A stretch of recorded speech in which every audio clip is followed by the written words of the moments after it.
As you might have noticed in the film, we took on the challenge of creating a ton of action sequences. A lot of moments feel very fast-paced and give you that quintessential adrenaline rush. In the scene prior to Aladdin meeting Yoshi-Verse, SpongeBob, Zack, we had Toby and Sonic the Hedgehog face off various creatures taken from the Mario franchise. You got the Goombas, the Koopas, even a Paratroopa makes a special appearance in the shelter escape sequence.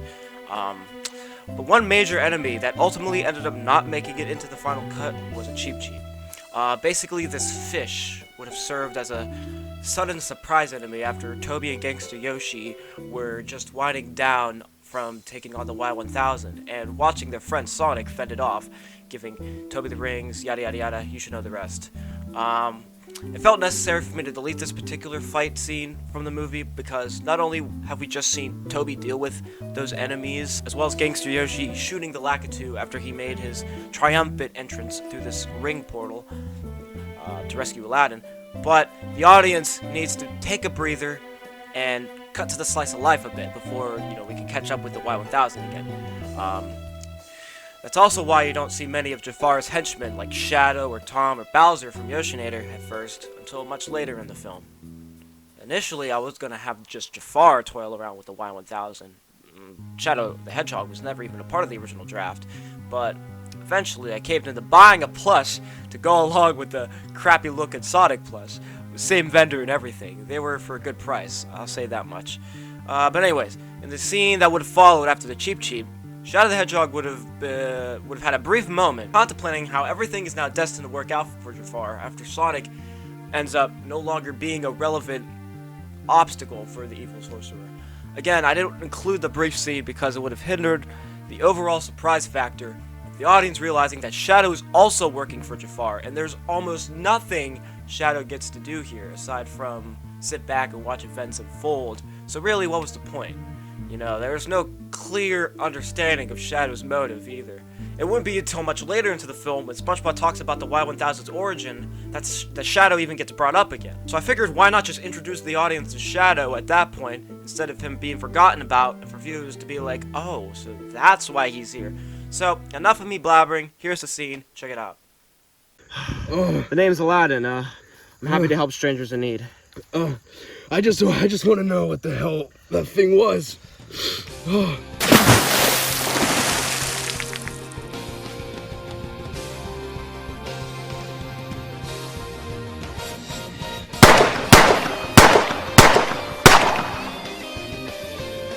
Damn it, Bo!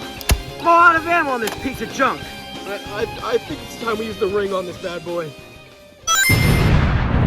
Well, what a day it's been. Hopefully in this next world, we'll be able to gather better supplies. Roger that. Come on, Al. We're heading on out. Wait!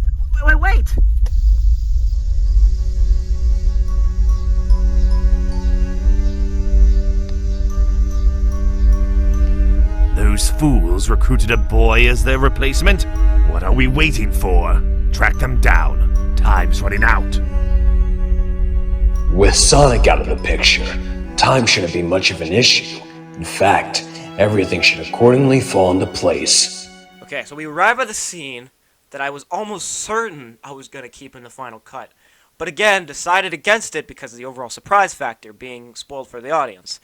We see that Tom and President Bowser, both of which are characters from Yoshinator, they're gathered beside Jafar, and notice from his mystical crystal ball that SpongeBob left behind Star Wand.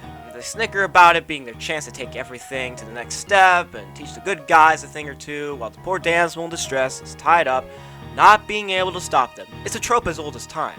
I wrote the scene in as a way to explain how Tom got a hold of the Star Wand and how they're connected to Jafar as his henchmen deep within Purgatory. But because the film was already being dealt an extremely long running time at this point, I decided to create a new element of surprise, let the audience wonder for a bit how these characters fall into the puzzle. Let them connect the dots slowly, and then by the wedding scene, bam, it just hits them like a ton of bricks. So yeah, here's the scene. Would you look at that, boss? It's quite amusing, actually. Yoshi and those pesky hooligan friends of his are landing in some real deep water now. That's a real knee slapper right there, up top. Silence, you baboons. Hey, boss, look at there. It's the Cheesecake's teleporting wand. Clear as day. Aren't we gonna have our little friend grab a hold of it? Let's figure out what that wand's capable of first. Alright, so in this scene, Yoshi and the gang are trying their best to bail out Toby and Gangsta Yoshi by whatever means necessary. Like how you see in the film, Yoshi gets extremely desperate. He pulls out anything he can find to exchange for coins, whether that be candle wax or the absurd amount of plastic forks he has. For those who watched Yoshinator, it isn't so strange for Yoshi-Verse to be carrying plastic forks on him. This was an intentional callback to his fight with the Y-1000 at the Tech Noir, where it seems that he came to the fight completely unprepared, but the scene was initially going to be written with him actually wielding a gun. Or who knows, maybe if I had some common sense back then, I would have traded his plastic fork with a knife or at least something sharp. But, I guess, as fate would have it, a plastic fork did the job, and it's just super funny to look back on, because Connor actually forgot to bring his toy pistol the day we filmed that episode. The same toy pistol that Gangsta Yoshi would be carrying with him throughout the film. Anyways, what we don't get to see in the final cut is Aladdin owning up to his fatal mistake of letting his friends get away with the crime instead of stealing the oats because he got so carried away with this girl he had only just gotten to know, so on and so forth. He would have done just about everything in his power to let Yoshi reunite with his brother again. It definitely shows how considerate and thoughtful of a guy Aladdin can be, but I didn't think it was all too necessary for the plot going into post-production. It's a tightly emotional music taken directly from Metal Gear Solid does not wager the emotions that this scene is supposed to carry. It comes off as sappy as opposed to meaningful. So that's mainly why I didn't want to waste any more time on the dilemma.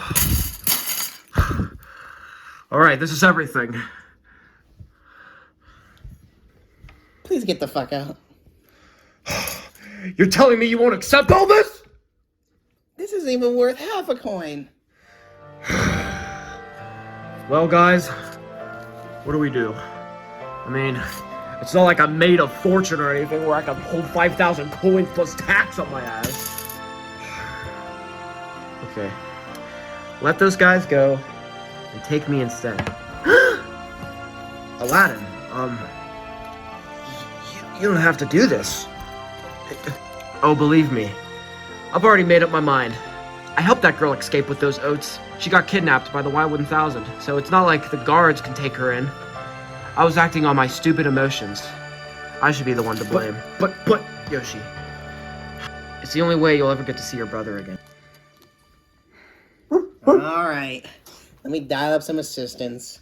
Okay, whenever we see SpongeBob and Zack make their way to Yoshi Island, there would have been an extremely long monologue where SpongeBob chit-chats with Zack for a bit about a multitude of things. A major breakthrough that gets opened up to Zack is the knowledge of Yoshi and Toby Reese's true backstory. We're able to understand just what SpongeBob knows about the Reese brothers and their world, testing his knowledge a bit.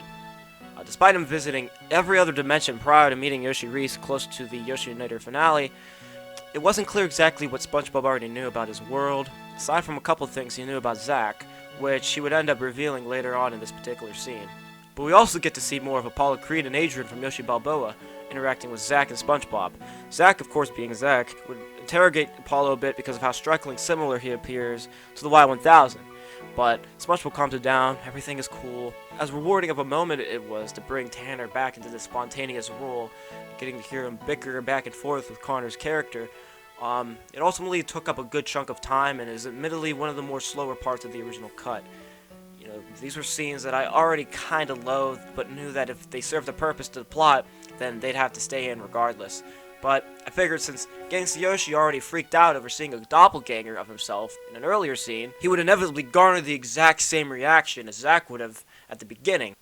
So really, it would have been silly to showcase that same joke twice in a row, but it was mainly cut due to time constraints. Gee, do you think we're here? Yeah. Man. The founding fathers of this land. I wonder. What encouraged them to protect an endangered species as they The Yoshi race? Yeah, it's off. Well, how many Yoshis do you suppose are out there? Well, as far as we know, there could be more than 1 million. That's only a clear estimate, of course. Of course. Ooh. When I met Yoshi, he was detached from his original timeline. I somehow traveled nearly a solid 50 years before him and his brother were even born. It was during Skynet's inception. And that's when I realized for the first time that our world was in serious danger. Did he mention anything to you about the family? Nothing that I would have remembered. Nah, poor kid. But those Skynet freaks really troubled him and his brother when they were growing up. Now that you mentioned it, I never really got to ask him about his childhood, considering that they grew up to be resistance soldiers and fought in the war against the machines by the 22nd century. Whoa, Sponge, hold that thought.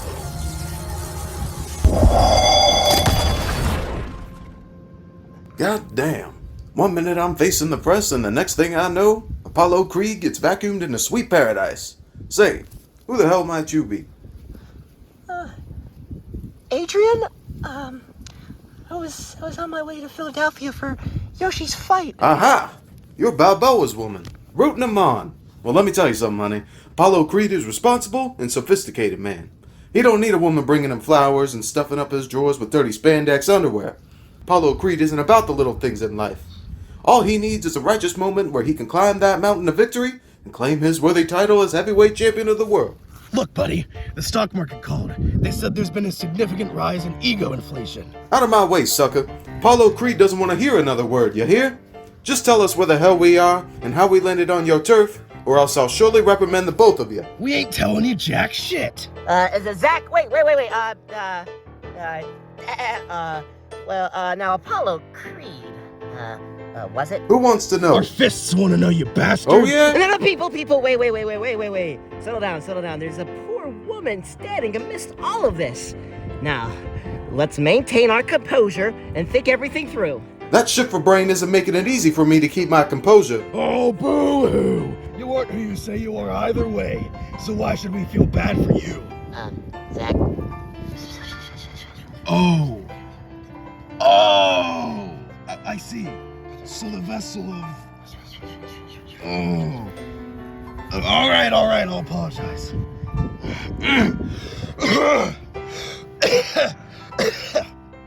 All right, we assumed you were someone else. I'm sorry. Not a wise excuse, but I guess I'll allow it for the time being. Have you two seen my brother Polly around here? Or that damn Yoshi Balboa? Yoshi Balboa? Nope. No, never seen him. Not here. Who? Yeah, I've never heard of him. Could be a big celebrity. Yeah, I thought. He's alive? I hope so. Apollo Creed still has to squabble that sucker. The bicentennial is happening. Wouldn't be like that clown to give up so easily. Yoshi would never commit suicide. Whoa. Who mentioned anything about suicide? It's just, we haven't heard from the guy in forever. Yeah, it would be great to know where he is. I don't suppose you fellas know where we are, do you? Can you make sure Yoshi's okay? My brother too, I guess. Well, I can, we can help you look for them. Alright, search and rescue. That's what this calls for. Thank you. Call me Zach. Wonderful boy. Okay, Zach, we better be going now. Yeah, our friend Yoshi Balboa's out there. Come on, fellas. Apollo senses trouble. Stings like a bee, sizzles like a grill. Oh my god, you're not making any sense at all. Ow, it burns! Stop! Hey, hold it right there. So Aladdin is picked on by Tom moments before the wedding ceremony, where he's claimed as ring boy. It was particularly exciting for me to bring back Chuck after he had been dealt an unfair death in Yoshinator, but I really loved the chemistry between Tom and Chuck. I really loved the dynamic those two had in Yoshinator. Somehow, some way, however it needed to happen, I knew that Chuck and Tom were going to be reunited again. I mean, that's Tom's bestest friend, the only person who understood who he was about on and off the battlefield. Aside from maybe their mentor, Toby.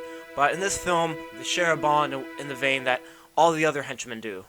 They work under their master Jafar, the one who's willing enough to give them a raise and a reason to keep living. far beyond the grave at least. But Chuck would have had a much longer, yet grander entrance in the original draft that I wrote for the film.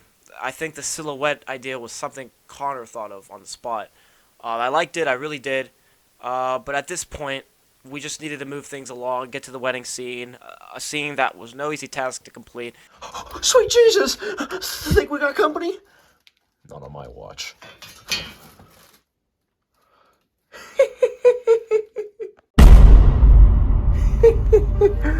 Thanks for taking care of the kid for me.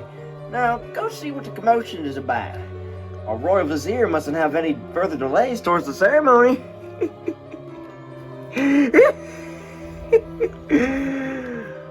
Well. Glad you could finally make it, Chuck. Me too. I wouldn't want to miss this for the world. Oh, smells like pretty boy. Okay, some other things I'd like to show off that also didn't make it into the final cut were the inclusion of two copyrighted songs that the character of Aladdin would have sang. In the final cut, he gets to sing "Proud of Your Boy," a song that I had the pleasure of performing live for my High School Musical's production of Aladdin just last spring. But, Connor and I were also considering doing a cover of One Jump Ahead specifically for this movie, and it would have been right after Aladdin stole the loaf of bread from the store vendor, and Yoshi-Verse would have been chasing him down. But I'm just gonna show off here a couple clips of the same store vendor going after Aladdin, and a little bit of that recording that you hear in the background. That's what we had recorded initially for this scene. It would have been another song number that, I don't know. I was thinking, at the time, I think I was just relishing in the nostalgia of me doing the musical again. So I figured, why not do have another go at it? If I'm gonna bring back Aladdin for the long haul, I might as well include one of my favorite songs in the movie, One Jump Ahead. And I even got close to having Aladdin and Jasmine have a duet. I got this close, but I never came down to writing anything for that. But I gave Jasmine her own special little ballad called Jasmine's Burden, sung beautifully by Sophia M. She is she's a talent of many things, but when I found out that she was this avid Disney fan, I reached out to her, and we got the ball rolling with that song.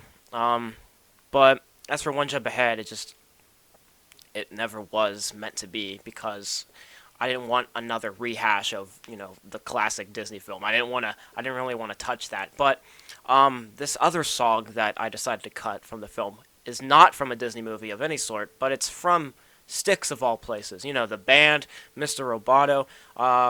They had an album, Kilroy was here, and they included a song in there, aside from Mr. Roboto and all the other classics, it was called Just Get Through This Night. And Aladdin and Yoshi would have had that duet that I was initially going to just have Jasmine and Aladdin perform, but I insisted, it's better if I have these two friends, both in very difficult times of their lives right now, belting out this Styx song that I recently gave a listen at the time of production. Well, me and Connor saw Styx perform live at Star Lake, so I was really in a phase of my life where I was getting into much of their music, and so I was almost inclined to include this in the movie, and there would have been a whole montage of, Zack losing Rosalina, SpongeBob running from the Y800, and there would have been an extended scene with SpongeBob dueling against the Y800, which is what you see here.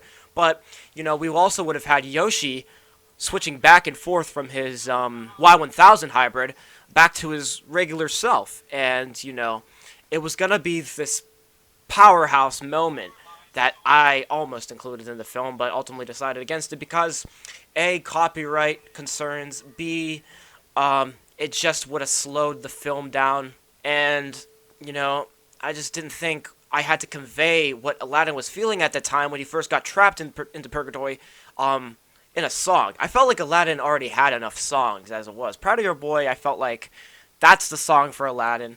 Jasmine had her song, and Jafar even had his own with, you know, King Jafar. It's really interesting to get a glimpse of where my headspace was at artistically, you know, for this movie. It was gonna be something. Let me tell you, it was gonna be something else.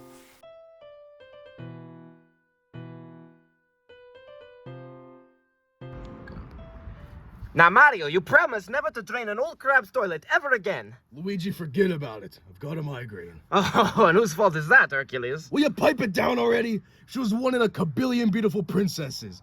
Bet you could have made me one hell of a strawberry shortcake, too. Mario, what is it with you and princesses making you cakes? Neither of those things are good for your cholesterol. Are you saying women aren't good for my cholesterol, Luigi? Yeah, that's exactly what I'm, Holy shit, Mario, look! Hey, Mario, maybe we should ask this guy. Get the fuck away from me! Can't you see her clothes? Done for! Out of stock! Reputation has been demolished! Demolished, I tell you! It took everything away from me!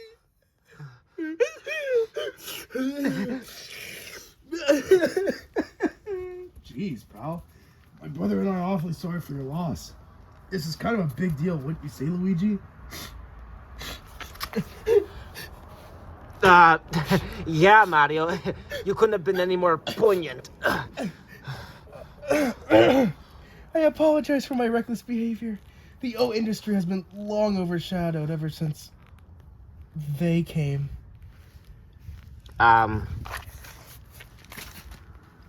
Who is they? Bro, don't you read the fucking newsletter? Princess Jasmine has gone missing. Yoshi Island to be washed away. What? Come on, Luigi. That was way too late. You just caught me off guard with that. What? What? Come on, Luigi. Let's go buy some chalk. Wait a minute, Mario. Don't you want to rescue the princess? I mean, this could be your big chance, you know, to win her over. What do you mean? The king hates our guts. Wouldn't get on his Tuesday. Wouldn't want to get on his Tuesday. Yeah, just go from there. Wouldn't want it. Oops. Go. Wouldn't want to get on his Tuesday side. Do we know what I mean? No, I don't understand. What has gotten into you? Look, little bro. We're a bunch of silly plumbers. What the hell makes us heroic enough to save a damn good lunatic? Got no way of getting to this Jafar guy. I mean, what are we gonna do? Call a taxi? Okay. Then he got. Oh, yeah, take the oats. Take the oats.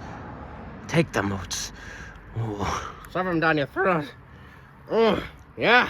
Uh-huh. Chill. Swallow it. Yeah. Clean up, you so loud. Sorry. I'm losing focus. We don't need them. We're just gonna go for it. I've had it with these heroes that think that they can just walk all over us like we're carpet or something. I don't know. Do I look like a carpet?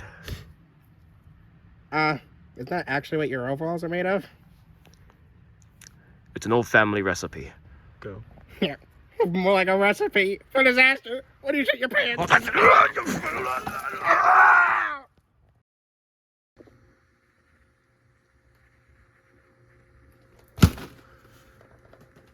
You ain't getting away this time, sucker. Yeah.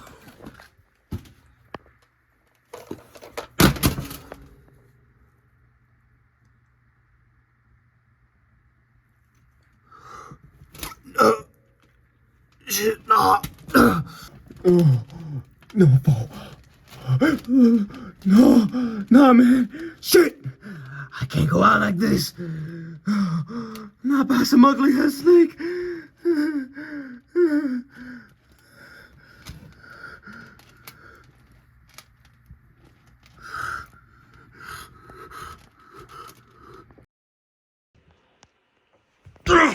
Wait. I'll talk. Yeah, just 1 second.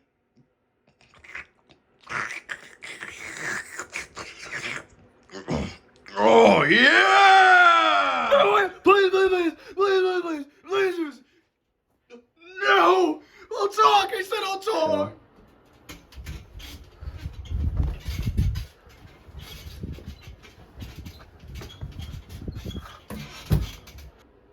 So long, partner. Okay, so the very last thing I want to show off, in regards to anything that didn't make it into the final cut, was this scene that we had actually filmed, and it was going to be an entirely new scene featuring Cloud, Plankton, Wario, and Waluigi. This is when they are on their way to embark, and they try to find the lost forbidden treasure. And, the scene up into where Tom introduces himself with a star wand, where we also get to see Cloud and Plankton on the bike, there was going to be an entirely new scene prior to that. And it would have probably been right after Eugene had already informed us about the Clue kids and how they came to be, yada yada yada. So yeah, Cloud and Plankton would have had a lot more screen time together. They would have had a clashing moment where, Cloud, all he wanted was his pay. I took that personality trait from the games specifically, for Final Fantasy VII. I took his personality trait from the games, and I wanted to emphasize on his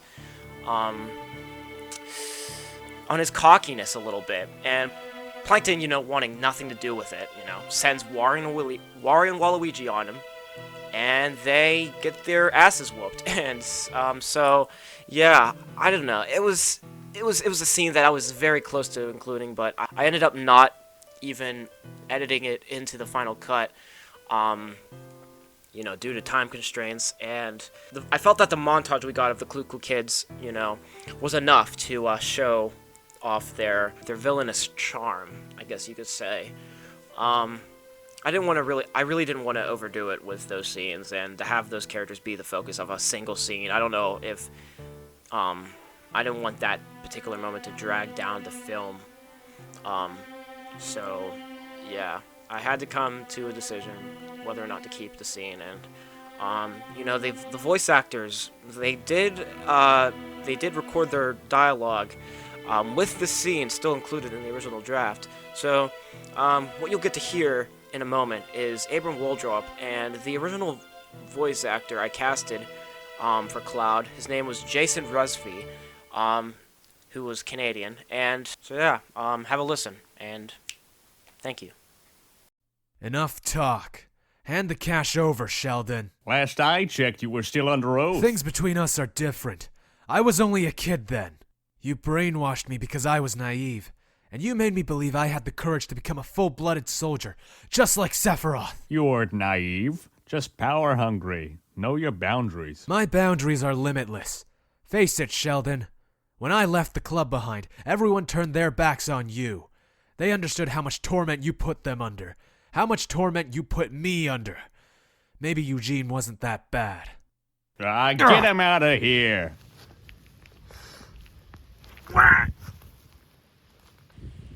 Yo, Plankton, maybe you ought to go with him yourself. We ain't the sharpest of men, you know. Oh, wait. Have him shaking. Goes limp.